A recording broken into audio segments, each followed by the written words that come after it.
चलिए दोस्तों, तो मैं आज इस वीडियो में बताने वाला हूं कि ज्योग्राफी का जो एग्ज़ाम दे के आए थे 12 तारीख को, वो मैं इस वीडियो में बताने वाला हूं कि कौन कौन आंसर सही होगा और मार्क क्या आए हैं। तो मैं सबसे पहले मैं बताने वाला हूं पहला क्वेश्चन। तो पहला क्वेश्चन यहाँ पे है कि एंथ्रोपोज्योग्राफी किसने लिखी थी। एंथ्रोपोज्योग्राफी जो था वो किसने लिखा था। तो बी इसका आंसर हो जाएगा, फ्रेडरिक हेर्ज़ल ने लिखा। अब दूसरा क्वेश्चन है कि प्रति 1000 व्यक्तियों पर एक वर्ष में मृतकों की संख्या को क्या कहते हैं। तो इसका हो जाएगा अवशोधित मृत्यु दर, सी का आंसर हो जाएगा।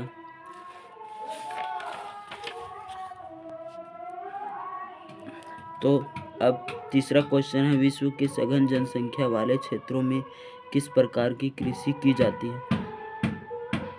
तो इसका गहन निर्वाह कृषि की जाती है विश्व में। अब पांचवा नंबर क्वेश्चन आता है, निम्नलिखित में से कौन सा कोयला का सर्वोत्तम किस्म है। मतलब सबसे अधिक मात्रा, मतलब उसमें सबसे अधिक आग वाली तेज होती है, सबसे ज़्यादा मात्रा उसी में होती है। तो एंथ्रासाइट हो जाएगा इसका आंसर। अब कोयला के प्रकार 4 होते हैं, एंथ्रासाइट, बिटुमिनस, लिग्नाइट। अब पांचवा क्वेश्चन नंबर आता है, पंपास घास के मैदान कहाँ पाए जाते हैं। तो अफ्रीका में, उत्तरी अमेरिका में, दक्षिण अमेरिका में, ऑस्ट्रेलिया में। तो इसका आंसर हो जाएगा सी, दक्षिण अमेरिका में पंपास के घास पाए जाते हैं। छठा नंबर क्वेश्चन आता है, विनिर्माण की सबसे छोटी इकाई क्या है। विनिर्माण की सबसे छोटी इकाई क्या है, कुटीर उद्योग। इसका आंसर हो जाएगा बी, कुटीर उद्योग।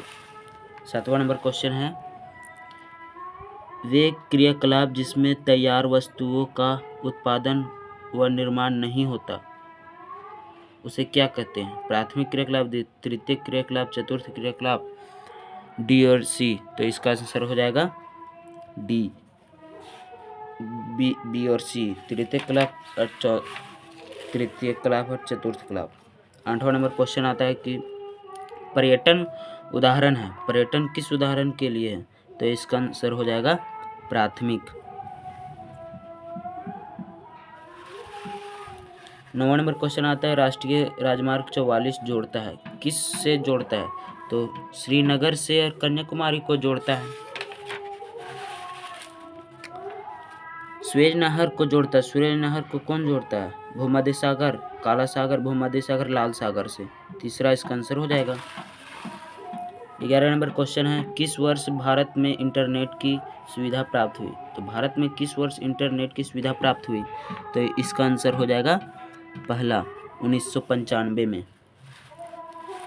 12 नंबर क्वेश्चन है, निम्न में से प्राचीन शहर कौन सा है। प्राचीन शहर कौन सा है। तो इसका आंसर हो जाएगा पटना। पटना हो जाएगा प्राचीन शहर।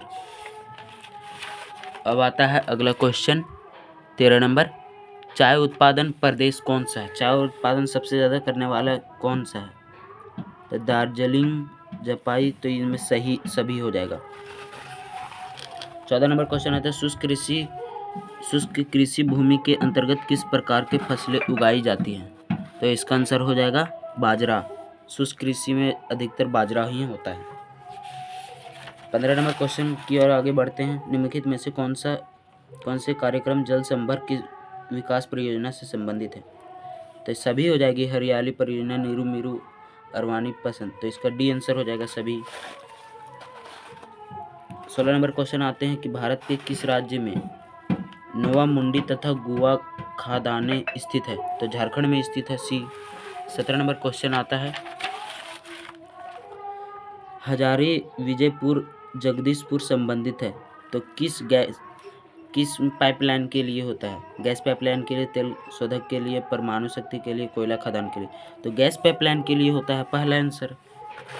दूसरा है 19वां नंबर क्वेश्चन, किस देश की सहायता से बोकारो इस्पात संयंत्र की स्थापना की गई? तो पहला सोवियत संघ के द्वारा। अगला क्वेश्चन की ओर बढ़ते हैं। दक्षिण भारत का मैनचेस्टर किस शहर को कहा जाता है?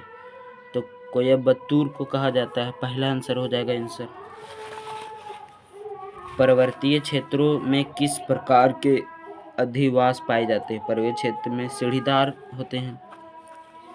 वृत्ताकार तो हो नहीं सकते, आयताकार तो हो नहीं सकते, इनमें से कोई हो नहीं सकते, तो इसका आंसर रहेगा बी।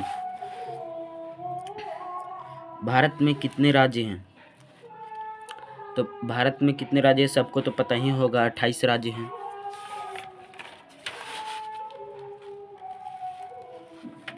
बाईस नंबर क्वेश्चन आता है कि विभिन्न आयु समूह के लोग संख्या को कहा जाता है आयु संगठन। बी आंसर हो जाएगा।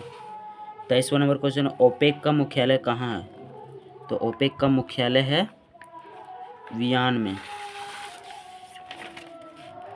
24 नंबर है, गैर परंपरागत ऊर्जा स्रोत के उदाहरण हैं। तो सौर ऊर्जा, पवन ऊर्जा, जैव ऊर्जा, तो इसका आंसर हो जाएगा इनमें से सभी डी। 25वां नंबर क्वेश्चन है, ध्वनि प्रदूषण का प्रमुख स्रोत है। ध्वनि प्रदूषण का इसमें सभी होगा, क्योंकि मोटर से भी होता है, उद्योग से भी है, लाउड स्पीकर से भी होता है। 26 नंबर क्वेश्चन, ये तो सब्जेक्टिव है, साक्षरता की दर। जो अच्छे से पढ़ लिख ले और समझ ले उसे साक्षरता दर कहते हैं। ऋतु प्रवास, जो ऋतुओं में एक जगह से दूसरे जगह आना जाना करते हैं उसे ऋतु प्रवास कहते हैं। बचने के लिए भूमध्य सागर, जो अंगूर की फसलें उगाई जाती है उनमें ही होती है भूमध्य सागर। अंतर्राष्ट्रीय व्यापार, जो देश के बाहर व्यापार होता है उसे अंतर्राष्ट्रीय व्यापार कहते हैं। किसी एक लोहा इस्पात उद्योग का, एल्यूमिनियम, तांबा, ये सब हो जाएगा।